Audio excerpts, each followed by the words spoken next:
সচরাচর আমার ভিডিও যে স্ট্রাকচার থাকে, বিশেষ করে ফিকশন, সেটা হলো যে গল্পের একটা আউটলাইন বলা, পজিটিভ বলা, নেগেটিভ বলা এবং বইয়ের সম্পর্কিত ডিটেলগুলো দিয়ে দেওয়া। আজকে সেই স্ট্রাকচারটাকে আমি একটু ভাঙছি। আজকে এই এন্টায়ার ভিডিও জুড়ে আমি একটা প্রশ্নের উত্তর দেব। সেই প্রশ্নটা কি সেটা আমি ভিডিওতে কোথাও একটা বলবো। হাই, আমি রক্তিম। চলুন ভিডিও শুরু করা যাক। আশা করি আপনাদের একটা ভালো ভিডিও উপহার দেব। আজকে কথা বলছি এই বইটা নিয়ে, the silent zone, author Dipchakra, publisher Shopizen Bangla, দাম 290 আর নাম্বার অফ পেজেস 176। বইটাকে আমি খুলে দেখাবো। বইটা এরকম দেখতে, আর কভার খোলা যায় না। পেজ প্রিন্ট কোয়ালিটি শপিজেনের এর আগে আমি যত বই কভার করেছি কোথাও আমি খারাপ দেখিনি। সোজা কথায় বলে আনন্দ পাবলিশার্সেরই মতন খুব ভালো পেজ প্রিন্ট কোয়ালিটি। ভিতরে কোথাও কোনো ইলাস্ট্রেশন নেই। বইটায় আর দেখাবার অ্যাজ সাচ কিছু নেই, কভার ওইটুকুই। এই বইটার কতগুলো স্ট্যাটিস্টিক্স আমি দিয়ে দিই। সেটা হচ্ছে এই বইয়ের ভেলোসিটি পার্সেন্টেজ হচ্ছে অলমোস্ট 100%।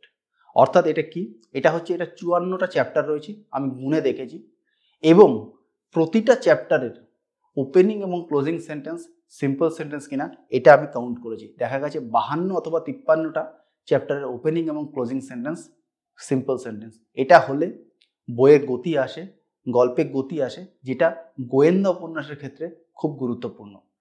তাই অলমোস্ট 100%। এরপরে হচ্ছে ক্রাইম, কনস্পিরেসি আর ইনভেস্টিগেশন, এই তিনটে পার্সেন্টেজ কত? তার মধ্যে ইনভেস্টিগেশন হচ্ছে 76%, ক্রাইম হচ্ছে 11%, আর বাকি অংশটা 11 + 76, 100 থেকে বাদ দিলে যেটা পড়ে থাকছে সেই অংশটা হচ্ছে কনস্পিরেসির অংশ। ক্রাইম প্রথমে এসছে, ইনভেস্টিগেশন মাঝখানে এসছে, কনস্পিরেসি শেষে এসছে, যে অর্ডারে একটা ডিটেকটিভ গল্পে হয়ে থাকে। এর ফর্মুলাটা বলে দিই। টোটাল নাম্বার অফ পেজেস 176, তার উপরে নিউমারেটরে আমি যদি বসাই যে কতগুলো পেজ জুড়ে ক্রাইম রয়েছে, কতগুলো পেজ জুড়ে কনস্পিরেসি রয়েছে, কতগুলো পেজ জুড়ে ইনভেস্টিগেশন রয়েছে, সেইটা করলে সেইটার যে ফ্র্যাকশনটা পাওয়া যায় সেটা ইনটু 100 করে দিলেই যেটা বেরোচ্ছে সেটাই হচ্ছে এই পার্সেন্টেজটা। তো এই হলো ওভারঅল দুটো স্ট্যাটিস্টিক্স আমি আপনাদের দিয়ে দিলাম। এবং এই ক্রাইম, কনস্পিরেসি, ইনভেস্টিগেশনের এই স্ট্যাটিস্টিক্সটাকে আমি আমার স্ক্রিনে কিছুক্ষণের জন্য রাখবো যাতে আপনাদের দেখতে সুবিধা হয়, এবং এই স্ট্যাটিস্টিক্সটা দেখলে আপনারা বুঝতে পারবেন লেখাটা কতটা ব্যালেন্সড। কারণ ইনভেস্টিগেশন সবসময় বেশি হতে হয়, ক্রাইম আর কনস্পিরেসি প্রায় সমান থাকে, কখনো এটা বেশি ওটা কম, তো এক্ষেত্রেও সেটাই হয়েছে। এবার গল্পটা যদি খুব ছোট করে বলি, যেটা খুব ডিফিকাল্ট, বলা সম্ভব নয়, এবং এখানে আমি বলছি এই বইয়ে কিন্তু এই ভিডিওতে গল্প শুনে গল্পের সম্বন্ধে বেসিক্যালি আপনি কিছুই জানতে পারবেন না, হয়তো একটা আবছা একটা আউটলাইন পাবেন।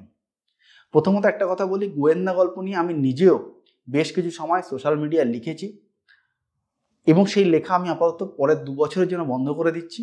যে গোয়েন্দা গল্প স্টোরি লেভেলে নতুন কিছু অফার করছে না, কারণ গোয়েন্দা গল্পে মূলত যে ক্রাইম সাহিত্যে ফিরে ফিরে আসে সেটা হচ্ছে কোনো অ্যান্টিক জিনিস চুরি হয়ে যাওয়া, যেটা আমরা ফেলুদার কায়দায় জানি, অথবা অপহরণ বা কিডন্যাপ, অথবা কোনো মানে জুয়েলারি শপে সাংঘাতিক করে চুরি হয়ে যাওয়া।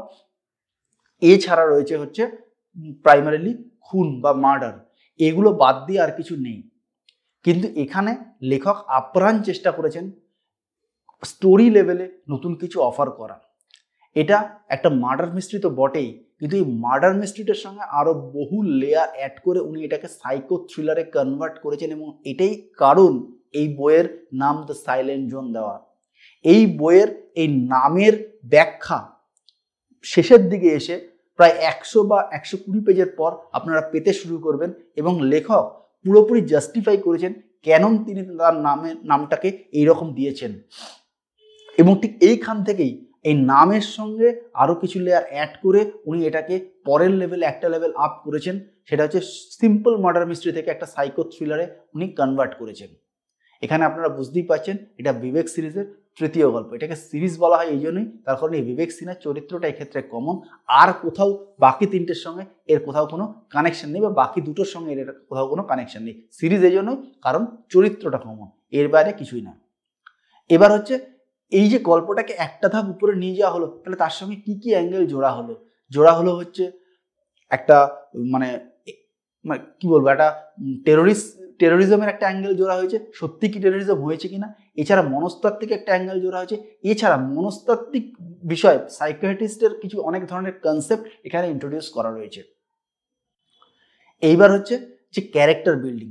এখানে দুটো জিনিসে জোর দেওয়া হয়েছে, সেটা হচ্ছে ভিকটিম প্রোফাইলিং এবং ক্রিমিনাল, সম্ভাব্য ক্রিমিনাল তাদেরও প্রোফাইলিং।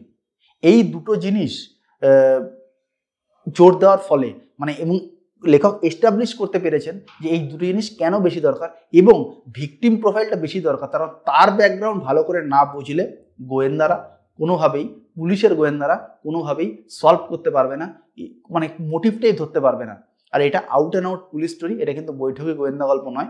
এবং এতক্ষণে আপনারা যারা এই সিরিজটা খুব হইচই ফেলে দেওয়া এই মুহূর্তে বাংলা সাহিত্যে, সুতরাং আপনারা অনেকে জানেনও এটা।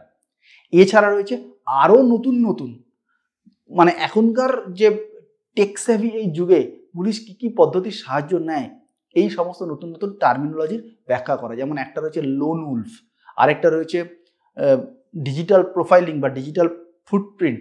এই এত কিছু এই বইতে ব্যাখ্যা করা রয়েছে। এরপরে যেটা দেখানো হয়েছে সেটা হচ্ছে যে বিবেক সিনহা এখন মগরা থানার বড়বাবু এবং তিনি কিভাবে এই তদন্তের মধ্যে জড়িয়ে পড়ছেন। এবং এইটার মধ্যে আবার একটা অংশ রয়েছে আবার মানে সম্ভাব্য ক্রিমিনালদেরকে চেস করা, একটা রেডের একটা সিকোয়েন্স তৈরি করা হয়েছে, সেটা খুব এক্সেলেন্ট ডিজাইন করা রয়েছে। অর্থাৎ এই গল্পটাকে যদি আমি খুব ফান্ডামেন্টাল লেভেলে ভাঙি, গল্পটার মধ্যে অনেক কিছু এলিমেন্ট পরপর পরপর সাজিয়ে দেওয়া হয়েছে। কিন্তু ইম্পর্টেন্ট ব্যাপার হচ্ছে এই জিনিসগুলোকে আপনার সাইলো মনে হবে না, এই জিনিসগুলোকে আপনার সিঙ্ক মনে হবে, সিঙ্ক্রোনাইজড মনে হবে। এই জন্যই গল্পটা এত সুন্দর হয়েছে। এছাড়া ক্যারেক্টার বিল্ডিংয়ের জন্য লেখক মাঝে মাঝে ড্রিম সিকোয়েন্স ব্যবহার করেছেন। ড্রিম সিকোয়েন্স ব্যবহার করার ফলে ওই ক্যারেক্টারটার মনের ভেতর কি হতে পারে, কারণ এটা তো ফিকশন, দিনের শেষে এই মনের ভেতর কি হতে পারে এই ব্যাপারটা লেখক কিন্তু তৈরি করতে পেরেছেন। আর একটা হচ্ছে এই গল্পটা এই সিরিজের বাকি দুটো গল্পের তুলনায় মাচ ইমপ্রুভড। এটার অন্যতম বড় কারণ যেটা মনে হয় যে স্টোরি টেলিং আর্টটা লেখক আরও বেশি করে রপ্ত করেছেন। আমি একটা এক্সাম্পল দিচ্ছি। একটা জায়গায় দেখানো হচ্ছে যে থানার মধ্যে দুজন আধিকারিক নিজেদের মধ্যে রান্না করছে। একটা চ্যাপ্টার শেষ হচ্ছে, অধস্তন ঊর্ধ্বতনকে জিজ্ঞেস করছে যে তার স্যার কী রান্না করছেন। এরপর পরের চ্যাপ্টারে কমপ্লিটলি অন্য জিনিস চলে গেল।